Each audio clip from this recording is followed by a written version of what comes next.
আজ দুপুরে বাড়িতে কি খাওয়া দাওয়া হয়েছিল চলো তোমাদের সাথে আজকে দেখাই তোমাদেরকে। প্রথমেই আছে এখানে ভাতটা একদম গরম ধোয়া উঠছে, সদ্য সবে নামিয়েছি। আর বানিয়েছিলাম হচ্ছে তেল চচ্চড়ি, মাছের তেল নিয়ে এসে সেটাকে ভালো করে বানিয়েছিলাম। আর রেখেছিলাম হচ্ছে মাছের ডিমের বড়া ভাজা। এটা কিন্তু আমাদের বাড়িতে শুধু খাওয়ার জন্য এটাকে রাখা হয়। তার সঙ্গে হয়েছিল মাছের ডিমেরই বড়ার তরকারি বানিয়েছিলাম। এটা তরকারিটা একটুখানি কষা কষা করে শুকনো শুকনো করে বানিয়েছিলাম, খেতে অসাধারণ হয়েছিল।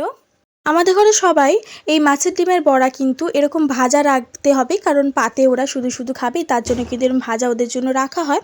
আর এখানে সমস্ত কিছু তো তোমাদেরকে দেখিয়ে দিলাম, আরেকবার করে বলে দিই। এখানে মাছের তেল চচ্চড়ি, এখানে হচ্ছে মাছের ডিমের বড়ার আলু দিয়ে একটু কষা কষার মতো বানিয়েছিলাম। তোমাদের ভিডিওটা কেমন লাগলো আমাকে কিন্তু অবশ্যই কমেন্ট করে জানাতে পারো। আর তোমরা আজ দুপুরে কী দিয়ে খাওয়া দাওয়া করছো সেটাও চাইলে জানাতে পারো। ভিডিওটা ভালো লেগে থাকলে চ্যানেলটা অবশ্যই একটা লাইক, শেয়ার আর ছোট্ট করে একটা সাবস্ক্রাইব করে দিও।